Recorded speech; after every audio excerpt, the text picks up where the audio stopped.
There's a question that every man carries. John Eldredge named it, and in naming it, he did something that no one inside the Christian men's space has done before him with the same clarity or reach. The question is, do I have what it takes? This is not an abstract philosophical inquiry. The context behind this question is the specific lived daily experience of a man who has never received a clear answer, whose father couldn't give it because his father didn't receive it either, who's been performing competence, reliability, strength for so long that the performance and the man have become almost indistinguishable. The man who found Wild at heart found something real in it, the observation that he was performing, that underneath the performance was a wound, that the wound had a shape, the father wound, the unanswered question, the false self constructed to manage the gap between who he was and who he believed he needed to be. This episode is about what it was actually the beginning of.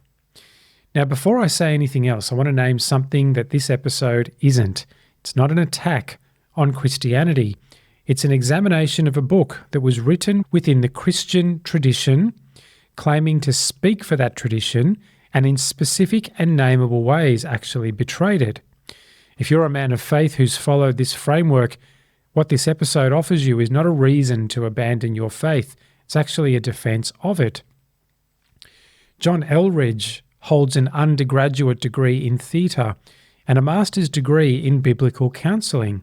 He worked at Focus on the Family for 12 years before founding Ransomed Heart Ministries in the year 2000, which runs retreats, produces a podcast, and has built an entire ecosystem around the Wild at Heart framework. He's a biblical counsellor, not a clinical psychologist, not a licensed therapist in the secular sense, a man trained in counselling within a Christian framework whose authority is theological and pastoral rather than purely clinical. Wild at Heart has sold more than 4 million copies. It became the foundational text for men's ministry in evangelical churches across the English-speaking world. That reach and that influence require the framework to be examined with the same clinical precision applied to every other book in this series, and with one additional lens. A man writing within Christianity claiming to articulate what Christianity says about men and masculinity and God, that man is very much accountable to what Christianity actually teaches, and what Wild at Heart teaches in several specific and nameable places is not what Christianity teaches. We'll get to that, but first, let's talk about what the book actually gets right. Wild at Heart correctly identifies that the Christian church had for decades been producing a specific kind of man, a very passive, morally compliant man. Niceness was the primary virtue. He's very conflict averse.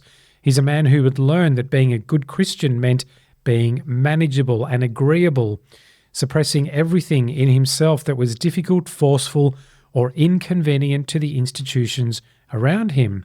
That observation is very accurate. The church had, in many contexts, produced men organised around compliance rather than strength of character.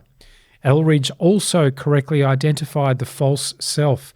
He called it the poser, and the father wound, the chain of men who could not transmit what they had not received. For men sitting in church pews across the world who had never heard any of this named, who had been told that masculinity was primarily about moral compliance, Eldredge was the first voice that said, "There's more to you than this. Your wildness is not a problem to be managed. Your strength is not something to be suppressed." What the book does with that permission is where this episode actually begins.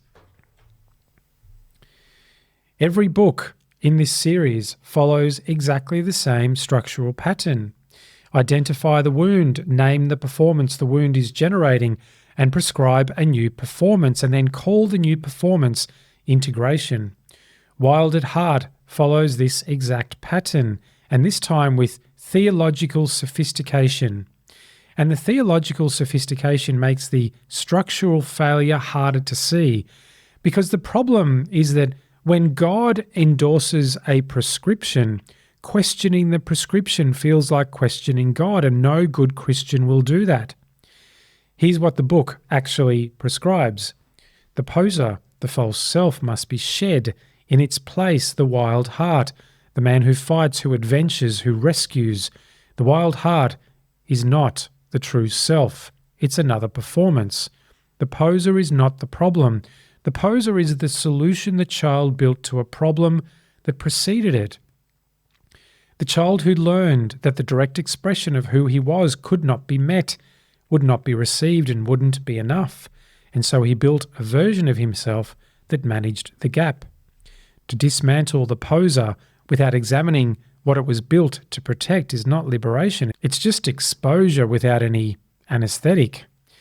The wound that the poser is covering is now in the open air. The man's been told that his wild heart is underneath it. But what's actually underneath is the unexamined wound that built the poser in the first place. And that wound, unexamined, will build a new structure to protect itself. And the wild heart is conveniently that structure. It's the poser now with a theology. The question, do I have what it takes, isn't answered by the adventure. It's temporarily drowned out by it. And the man who comes back from the wilderness, who returns from the retreat, closes the book, and the question is still there.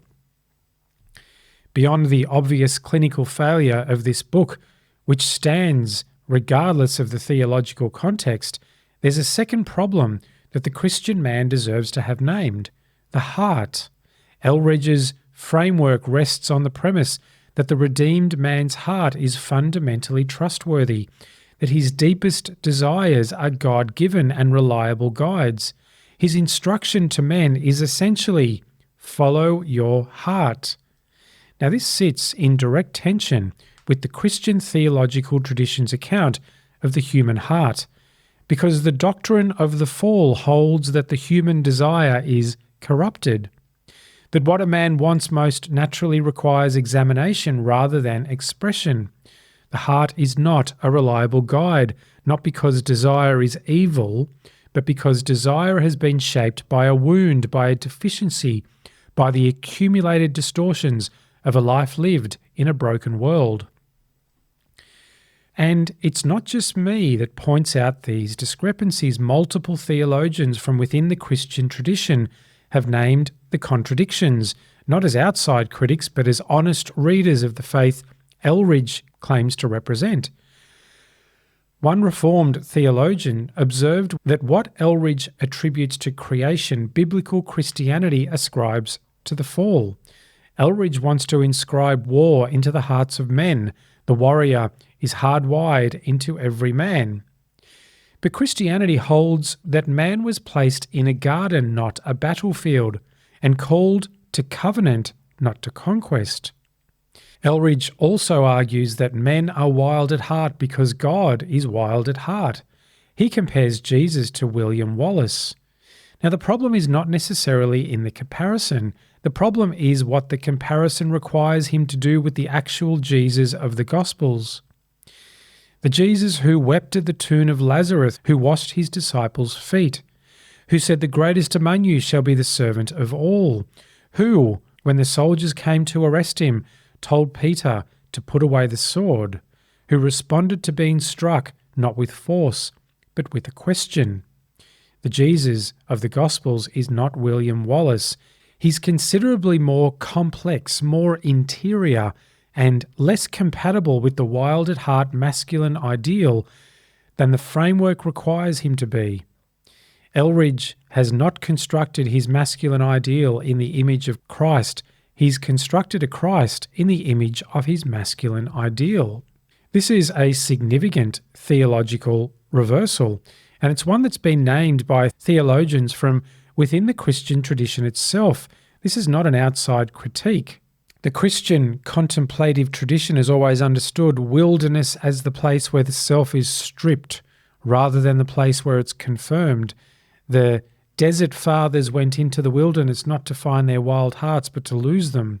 Christ himself went into the wilderness for 40 days and was tempted. The temptations were precisely the three things Eldredge's framework promises men: the demonstration of power, the adventure of the miraculous, and the authority to rule. Now, if you read the Bible properly, it actually says that Jesus refused all three. However, Eldredge sends men into the wilderness to discover the things that Jesus refused in it. Every framework in this series is a closed system. Eldredge's framework is the most closed of all, because it's not just ideologically closed, it's also theologically closed. When the framework fails the man, when the adventure doesn't answer the question, when the wound remains after years of retreats and field manuals and men's groups, he can't attribute the failure to the framework without it feeling like a failure of faith. The framework is God's design. The desires are God-given. If the question remains unanswered, the man has two options. He can conclude the framework is inadequate, or he can conclude he's not yet surrendered enough, gone deep enough, fought hard enough for the answer. Maybe he's not the man of God he thought he was. The framework makes the first option feel like a crisis of faith. So the man chooses the second. He books the next retreat. He reads the next book. The doubt of the framework becomes indistinguishable from the doubt of God. And a man whose question remains unanswered, despite years of faithful application of the framework, is left with a God who validated his wound, a God who endorsed his hungers and sent him into the wilderness repeatedly, and whose promises have not resolved into the life the framework describes.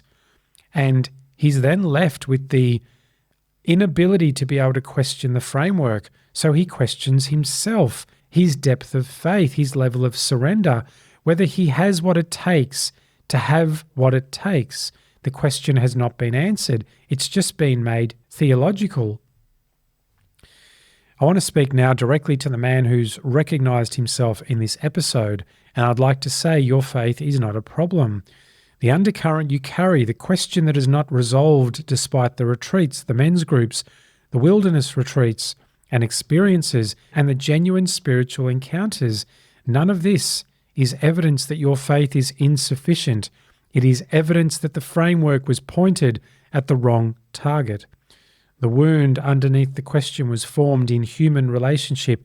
It also heals in human relationship, not exclusively. Faith is not irrelevant to the process, but faith that bypasses the specific developmental work the wound requires doesn't close the wound.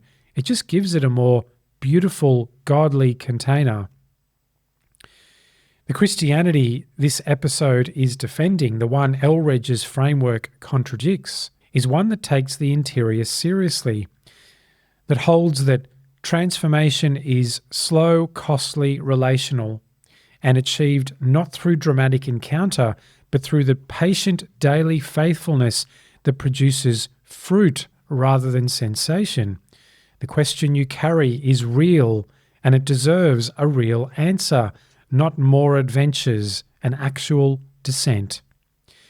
If what you heard in this episode resonated, and you'd like to explore why even you as a Christian found Eldredge's work limited in many ways, I've written a book that will explain why. It's called Before Approaching the Threshold. It's free and it's linked in the comments. Welcome to The Architect Speaks.